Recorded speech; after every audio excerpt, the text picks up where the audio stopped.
You just named a system of parts really, really well, right? So my part that wants to prove it to be understood is protect me from a part who would otherwise feel shame. Like, oh my God, everybody misunderstands me. I feel like such a imbecile right now, right? Like, I don't want to feel like that. So my part who's going to just like kill them with facts is just going to come out and make sure they believe me so that I don't feel this other way. That's exactly how parts work all the time. So have you ever experienced that internal conflict where one part of you wants one thing and one or another part of you wants something completely opposite, right? And sometimes it's really hard to know, well, who am I? Which part am I? Am I the one that wants it? Am I the one that doesn't want it?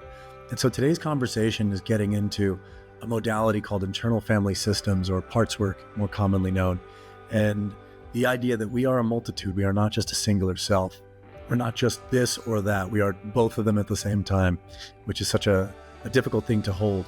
And today's guest is one of the most incredible facilitators, therapists, guides, consultants around internal family systems. She's going to talk a lot about why this is probably the most popular or the fastest growing modality of therapy in the country right now.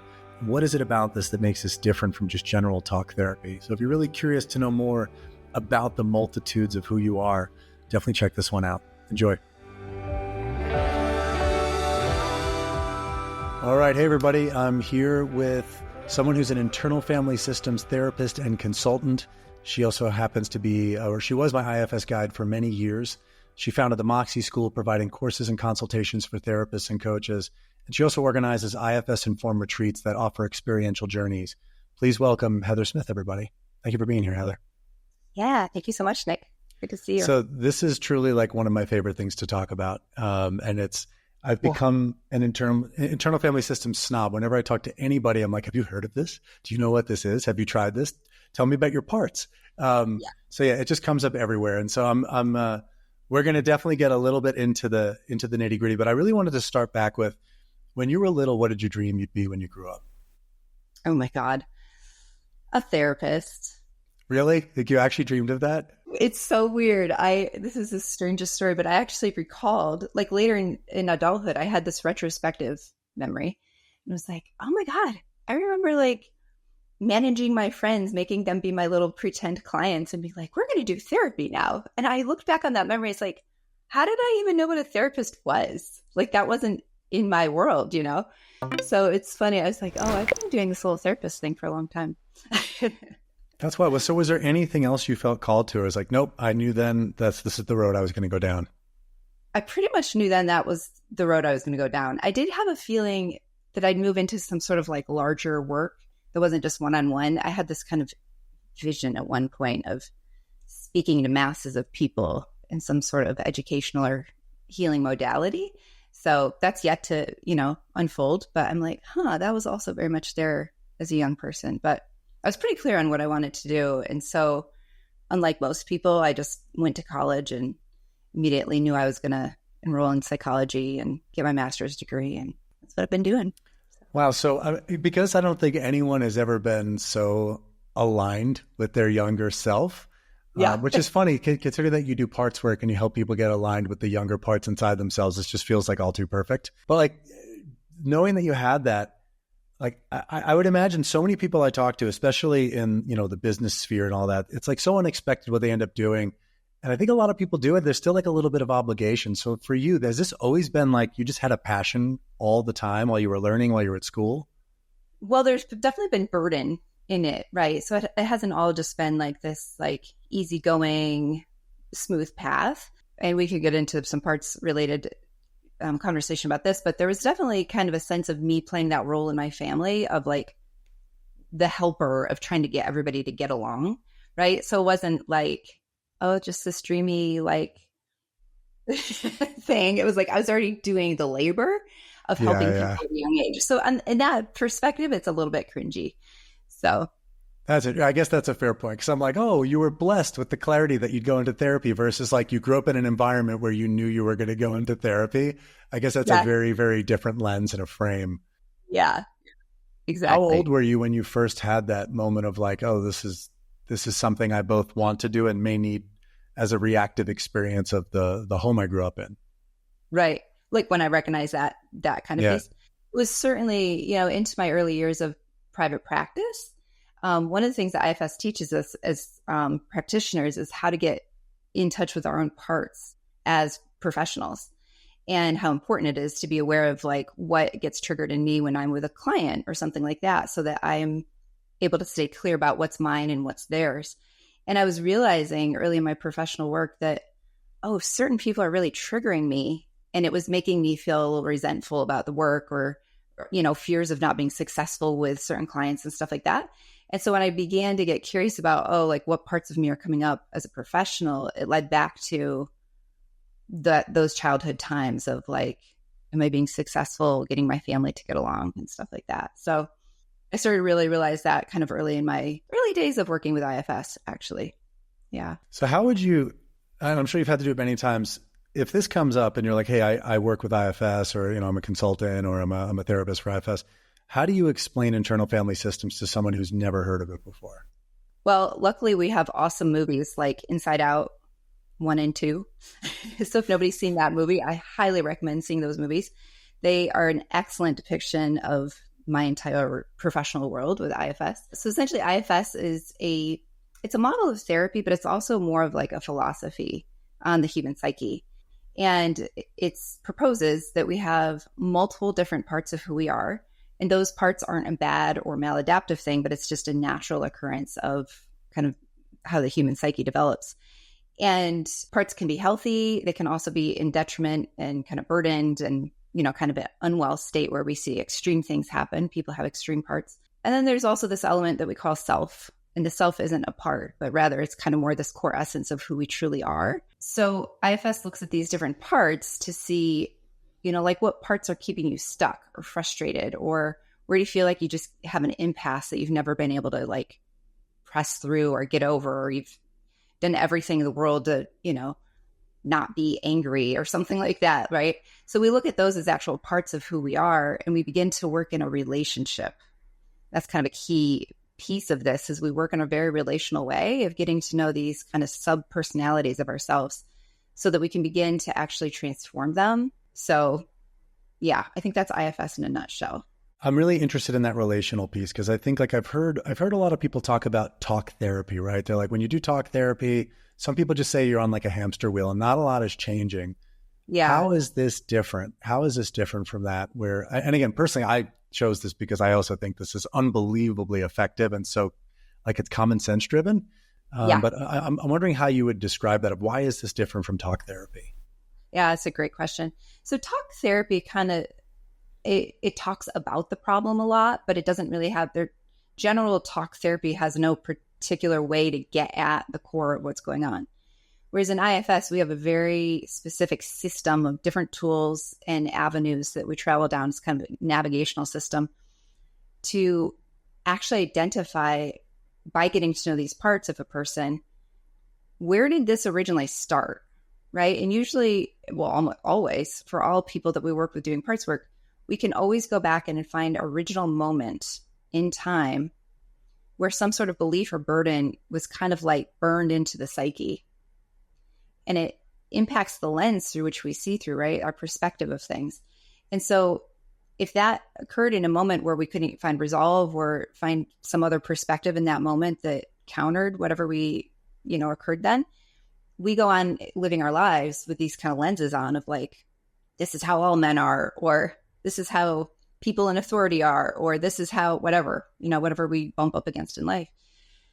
And so the reason IFS is different than talk therapy is because we can actually identify to the core of where did this originally start and what was an inciting incident that we can now go back and begin to work with to not necessarily rewrite history, but to change our relationship with that history, right? So we can realize, that's how it felt in that moment. And here's what you really needed to have happen back then. And can we now have a corrective experience around that so that now, 30, 40 years later, I can live my life in a different responsive way than maybe when I was 6 or something like that. I mean, the thing that I find so interesting about this framework versus the other ones is this multiplicity of self, like this idea that we are more than just one thing. And I think growing up, always hearing like, oh, if someone has multiple selves, that's a massive disorder, right? It's multiple personality disorder, or it's schizophrenia or something like that. So I Yeah. feel like when I've spoken to people about this, there's always a little bit of like, wait, what? I'm made of many different people. And I think that's what I love so much about this, is that it does give me the space to be all of those things. It's like, yeah, sometimes I'm a 6-year-old and sometimes I'm a 43-year-old. Sometimes I'm even an old man. Like sometimes all these different parts come through. What I've never been able to fully understand is this is somatic work. And I think like the idea of somatic, I always thought like there has to be touch. There has to be hands-on. There has to be like, how does this qualify as somatic work when there is absolutely no touch associated with it? Right. Well, there's some people that do affiliate some touch or might do somatic work with people, but the somatic way that parts show up, we always say, how do you find that part showing up in or around your body? So we access the body a lot when we begin to locate or find these parts. And if you think about it, even in euphemisms that we use on a daily basis, like if you feel butterflies in your stomach, that's the somatic response to feeling nervous, right? Or if you all of a sudden feel flush in your face and you're turning red and you're burning, that's the somatic response to embarrassment, right? It's pretty universal. Or if you feel anger, you might feel it just like raging up through your body, that rush of energy, right?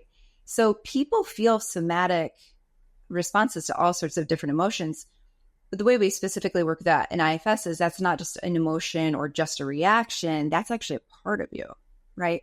So could we go get to know that part who's flooded with anger right now and find out how's it trying to protect you? What does it believe is important about showing up in this way right now, right? Or if it's embarrassment, like that's a part, right? And again, these movies, Inside Out, do a really good job of depicting that. But yeah, so you can find your parts in or around your body almost hands down every time. They're living or feeling into you in some sort of way. Yeah, I guess I was somewhat leading the witness because I do think I couldn't think of the words to say like, oh yeah, this is a somatic practice. It's taught me how to actually feel my body instead of think what's wrong with me. Right? Yeah. That I think has been the biggest difference, is like I can intellectualize all the things that are wrong with me. And yet I'll start to notice after working with you for again, quite some time, what I started to notice is like, wow, sometimes I just get tired at random times of the day. And I could say that that's just like a blood sugar drop, but maybe it's actually a part's response to something that I'm having to face.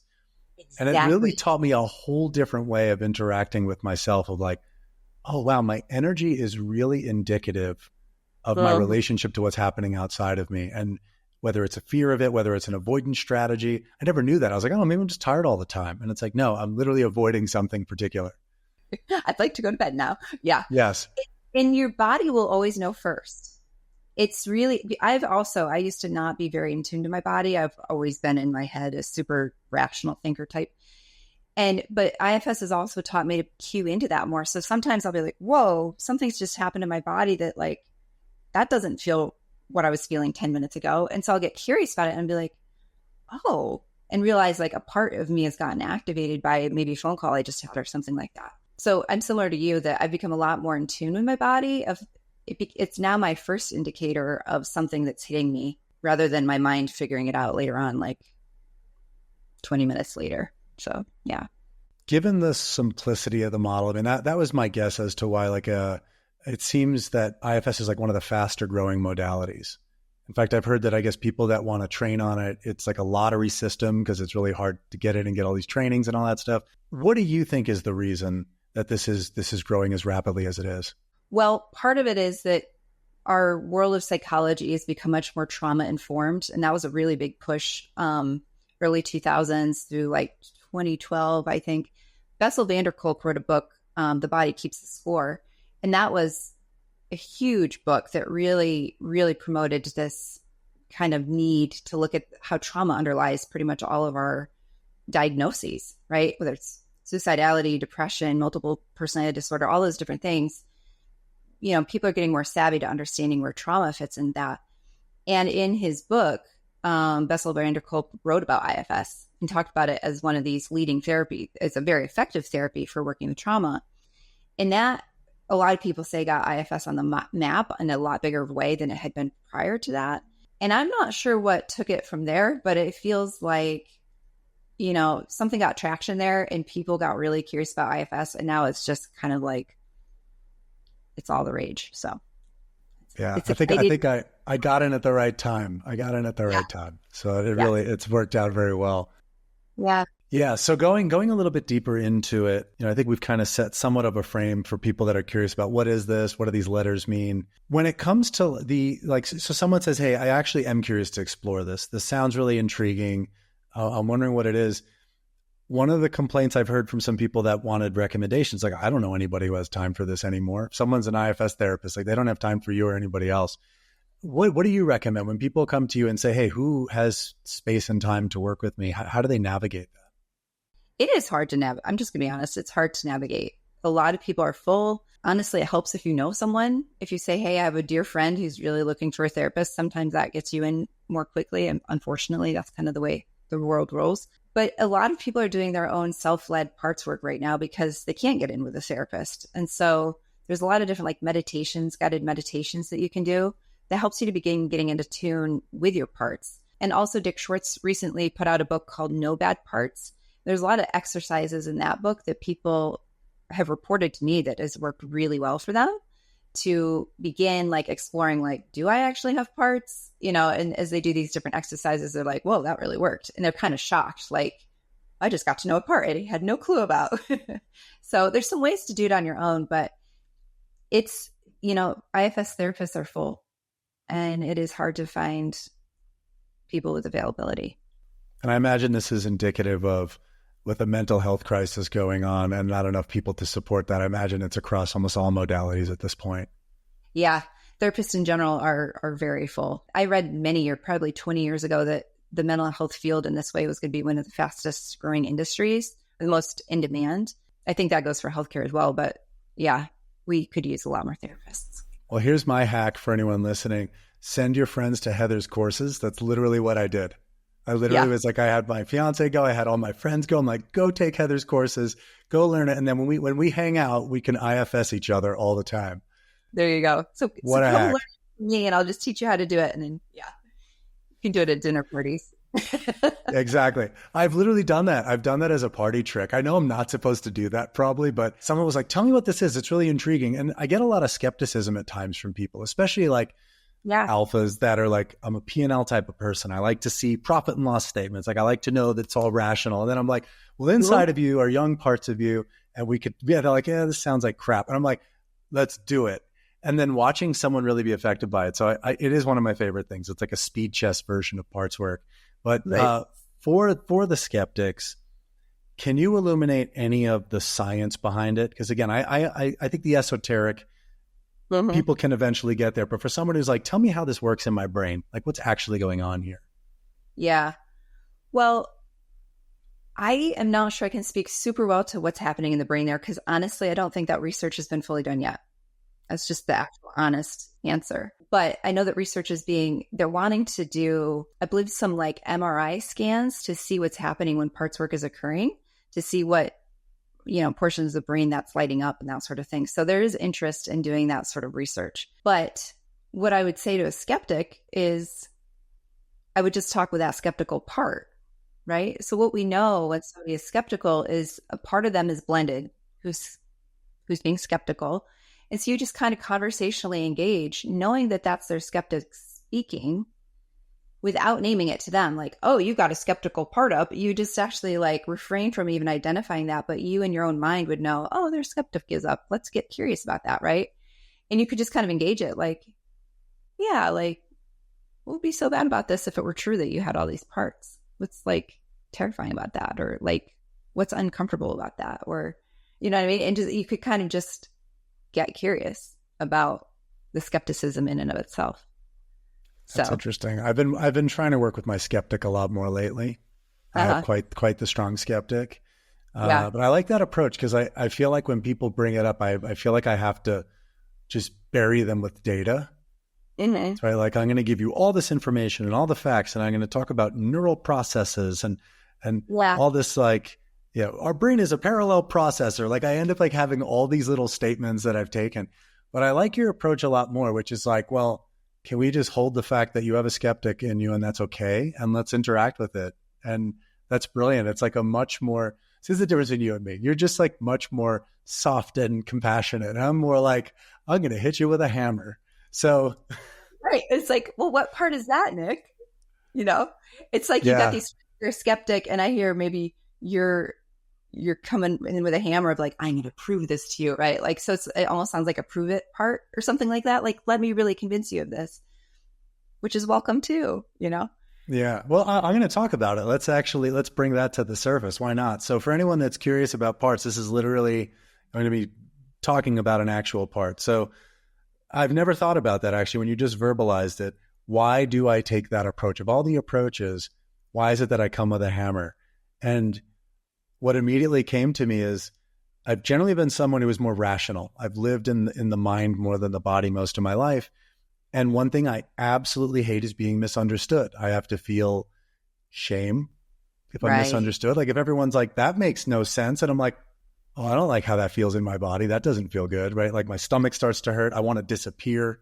And Uh-huh. so it's like, how could I stop myself from feeling that? Immediately pull out a power tool and just bury everyone with logic, right? It's like, how can I escape this sense of shame? I just want to bury everyone in logic.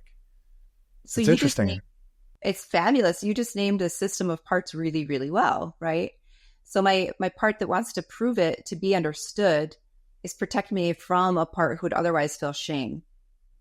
Like, oh my God, everybody misunderstands me. I feel like such a imbecile right now, right? Like I don't want to feel like that. So my part who's gonna just like kill them with facts is just gonna come out and make sure they believe me so that I don't feel this other way. That's exactly how parts work all the time. There's always a set of protectors who come out and protect us in whatever way they feel is kind of their signature way of doing it. And it's protecting us from these really young, vulnerable parts who never want to feel a certain way ever again, like shame, alone, you know, those kind of primal, awful ways of feeling. And even to the skeptic, as I just kind of feel into that a little bit, it feels like, what's the skeptic afraid? I also think that probably the skeptic is also a protector who's nervous of losing control, right? Like if it's true that I've got all these other parts and I don't even know about them, like what? I thought I knew myself. And now you're telling me I'm a bunch of things I don't know about. Like that's not comfortable, right? There Yeah. might be something like that to the skeptic. Yeah, Um, I could feel into that pretty quickly. The skeptic is a fear of being taken advantage of, sure. right? Yeah. It's from years of trusting authority, trusting teachers, trusting religious institutions growing up, only to find out that none of that was for my best interest necessarily. In a lot of cases, it was actually taking advantage of me. Yeah. And so that skeptic is like, we're never going to feel that way again. We're never going to just blindly trust anybody just because they said it's so, or because they have a position of authority above us. Right.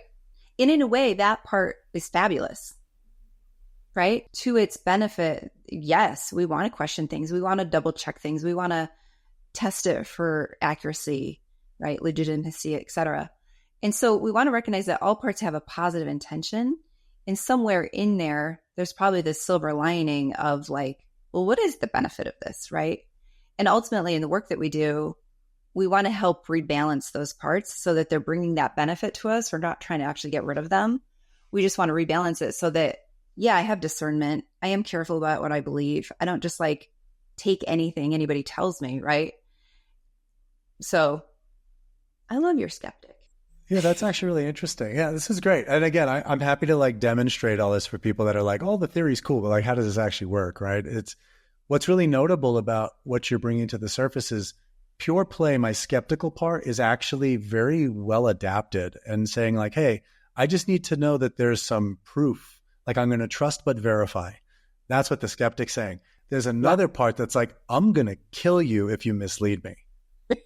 Like I'm so tired of that happening from my Yeah. past that if like, who the hell do you think you like? There's like a prove yourself. It's a very aggressive stance.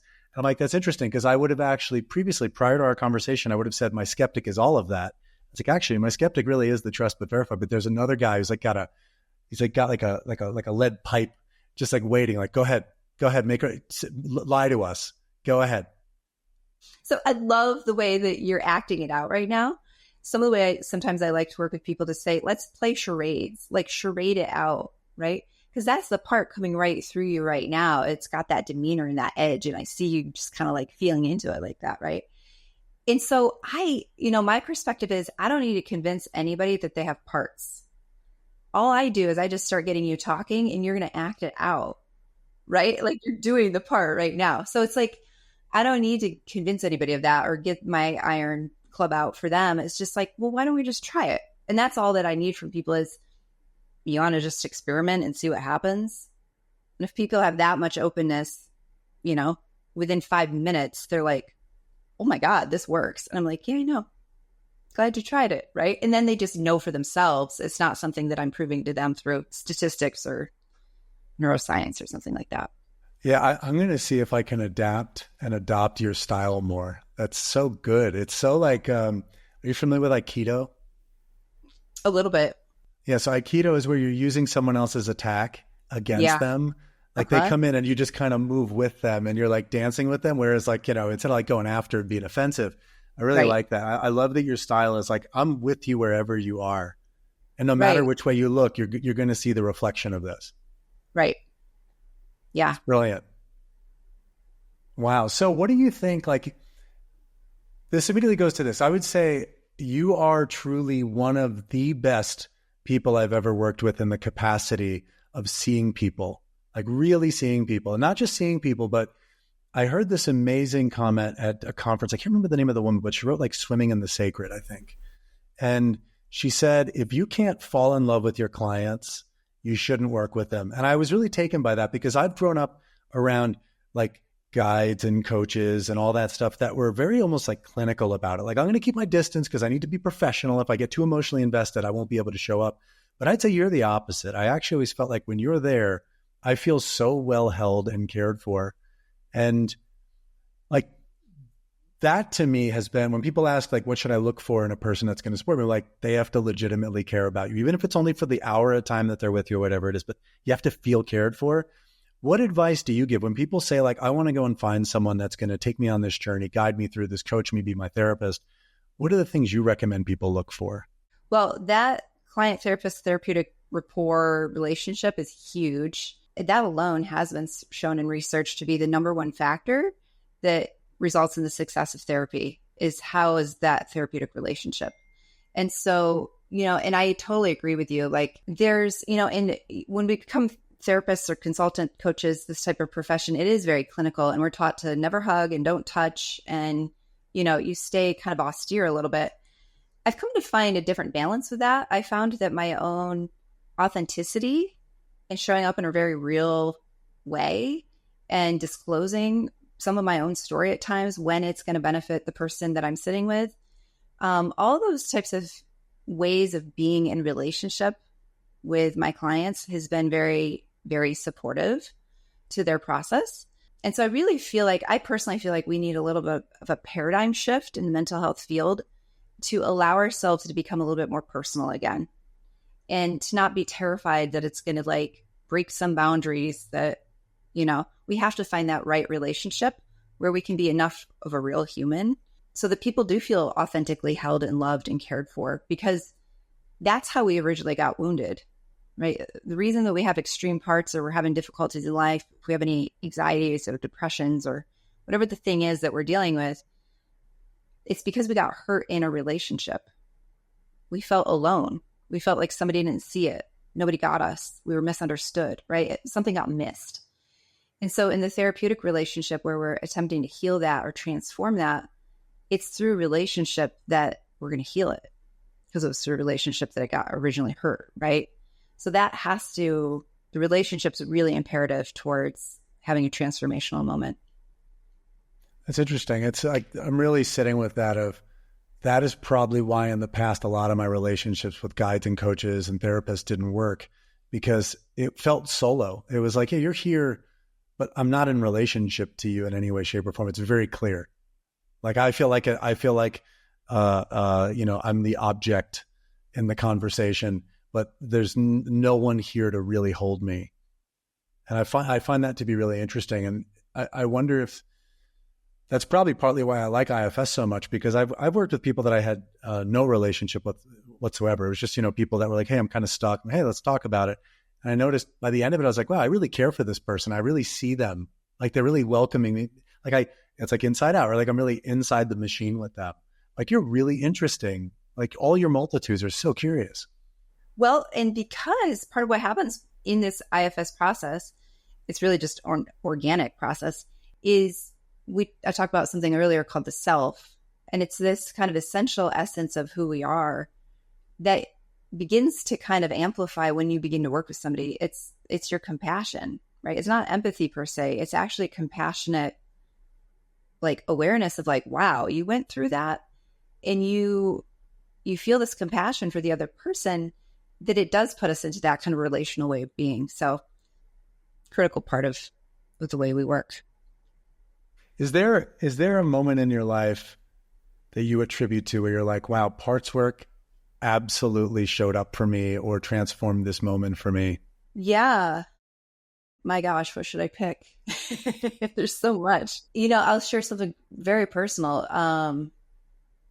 But it was so dynamic, and it kind of shocked me at how powerful it was.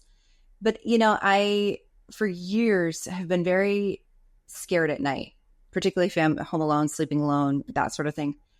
And I've always had this image of like a shadow at the door of somebody coming in to get me. And it never goes beyond that. It's just like this like fear of somebody on the other side of the door. And finally one day I thought, that is just weird that I've had this like persistent thing with me every single night of my life practically. And one day in my own consultation work for IFS with my therapist, I said, why don't we talk about this weird thing? I don't know if that's a part or not, but like maybe we could just like look into that. And we started doing parts work with it. We went down the whole trail of where parts work takes us. And we ended up identifying the original incident where this person on the other side of the door originally occurred for me in real life. And we worked with it. We did the IFS process, and we essentially do what we call an unburdening and the whole thing.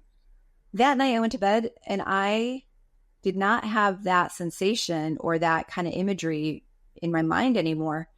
And I slept extremely well that night, and it has not ever returned. And so my intent of sharing that story is like, it was profound for me to see how quickly that kind of psychological escape just kind of resolved. So wow, that's so really well now.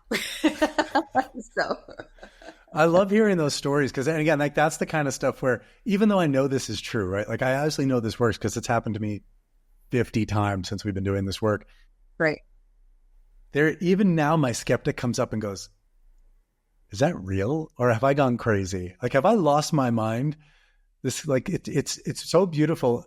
Like for people that have no idea how this works, again, generally for me, it was like an hour to a 90-minute session with you, and there'd be like halfway through, I'm like, this is going nowhere. Like, I don't understand the visuals and the thoughts and the ideas. Yeah. And then that moment of connection when everything like a map appears in front of me, I'm like, right. Whoa, I see the original connection point. I see where that all comes back to. And I just find that extraordinary. I'm actually trying to think of like something recently that came through for me was actually quite extraordinary. It was around, I get really angry when people on my team talk about fear all the time. Like, I'm afraid of this. I'm worried that this is going to happen. And I'm like, God, you guys are so managed by fear. And I'm so judgmental of it. And over the last couple of weeks, what I was sitting with is like, oh, that's my own issue with fear. That has nothing to do with them. That has literally nothing to do with them because they're scaring me. Yes. When they operate from fear, I get scared. And right. I'm not, I grew up as a pilot, as a kid. I was like, even at 16, I was flying. You know what no one wants to see from their pilot? Fear. Yeah. Fear, right? So like the fear, but you know what I can do is I can be angry. They're like, I don't know, that guy seems strong and confident. So I noticed like I transmute my fear into anger. And so I'm like, why am I mad when everyone's scared all the time? Yeah. And I was able to pick that out and go like, oh my goodness, I never realized that this was the circuitry of fear was actually not welcome in my childhood. It was not welcome because of the tasks I was doing and the way people were depending on me to create safety for them. And I was like, wow, that's really interesting. I wonder what happens when I say to myself, the fear is welcome here. Yeah. How can I be with the fear so that rather than it taking over me, I can actually just kind of observe it? Yeah. And I'd love to do a Heather on it and be like, oh, tell me more. Tell me more about the fear. Like, come sit in front of me. Like, let's see what's really there. Like, I've never been compassionate to my own fear. It's always been like suppress, deny, reject. And I guess back to the body keeps score. I guess that would probably mean that there's something going on somewhere in my body that I'm going to be starting to access. So yeah, I really love that. I appreciate what you shared. I think like I've really loved not only doing this work in a professional capacity, and like, I mean, I use it all the time. I coach my team with it. Like, I'll not say parts language, but it's like, I'll try to unearth some of that. But I just love talking to other parts people. It's so good because I have no idea. I have no idea who's going to show up today. I'm like, which Heather am I going to meet today? What kind of route is she in? Yeah. So awesome. Shifting ahead, because again, I just think, what you've done with parts work. And like I said, I trust you so much that I'm like, anybody that ever has curiosity about learning this as a modality, even for people that are like, I may not ever want to do this professionally, but I want to learn the modality so I could support the people in my life, or business leaders. I think about that all the time. I'm like, if business leaders understood parts work, it would fundamentally transform the way we end up relating to our teams. So kudos to you for all that you're doing. And I'm just curious, because you're always up to something and you're quite entrepreneurial. What's the dream beyond? Yeah. Oh, gosh. Well, the dream beyond is really changing the entire mental health paradigm in the way that we're transforming ourselves. Like moving out of this system where we're trying to manage everything through medicating it or beating it down or avoiding it or getting away from it. Every majority of models in our system are all about overcoming. And a lot of times those systems don't have the longevity of anchored transformational change. They might work for a while, but usually people after a few months are like, yep, just another hamster wheel, And so I believe with this method of working, people can actually experience true transformation where they have a different experience of themselves moving forward. And that's what I believe our world needs in the way that we are working with mental health and the way that we are healing our society. So ultimately, my dream beyond is like helping to be a force for change in the way that we work with essentially healing ourselves. Is there anywhere in the future a book? Oh, God. I have 12 editions on my Google Drive. Yeah, there is. When it will eventually be completed, we shall see. But I definitely have a lot keeps coming through about this exact concept of how do we transform? How do we actually have lasting, true transformation that, isn't just some like weekend retreat where we're like, oh, wow, I feel better for 10 days. And then we're back in the same place again, right? Where we actually move through to new evolution of ourselves. So, yeah. Beautiful. Well, I hope to help in a lot of ways. There's a lot I'd love to catch up with you at some point. If some doors are opening too that I'm like, oh, I'm going to want Heather to get involved in this at some point. It'll be a big platform. So I'm excited for those things. And I'll tell you, like, the biggest takeaways as always for me are, just a reminder, what I love about this is, one, it never ends. It's a fun game. Like, it just never ends. There's always more parts to work on. There's always more adjustments and tweaks and calibrations, more self-compassion, more self-forgiveness that we can find. And I really do love the idea that whereas the Western model is, let's medicate, let's give you the tools to manage the symptoms. I love that what your work is and what IFS is like, let's actually get to the root and really know ourselves and really hopefully fall in love with ourselves again. And that's why I love this work so much. I'm like, if I never used it in any capacity for specific healing ever again, but just knew that this is one of the tools in my way of living my life, probably one of the best investments I've ever made in myself. Amazing. So yeah, it's like, and again, the fact that I landed on the best teacher, just, guided. I feel guided. Thank you. Of course. And so, yeah, for anyone who's curious about, parts work as a modality, I would just recommend try it. Just do your best to find someone. If you don't know who to reach out to, you could always reach out to me, and I can try to steer you, or you could check out Moxie School if you want to do actually a training in it. I really, train and learn the whole modality. And beyond that, check out the books. I think No Bad Parts is an extraordinary book. There's some great YouTube videos that I found as well, just randomly searching. But yeah, this is This is fantastic. And again, so Heather, just kind of calling out a couple of things that you're up to. It sounds like you have another Art of Transformation course in the fall. That's correct. Yep. And then I know you're doing more of these retreats now. So there's a bunch of retreats coming up in 2025 for those who need a reason to go to Costa Rica. Yes. Again, you can check all that out at moxieschool.com. And anything else you want to share with our audience in the meantime? Yeah, just the final suggestion for finding a therapist is you can go to the IFS Institute website, and they do have a listserv for all the IFS trained therapists. So if you're looking for somebody in your state or country, you can go to that website, and that might be helpful as well. Awesome. Thank you for that. Again, thank you so much for being here, and I look forward to more catch up soon. I hope you all enjoyed the show.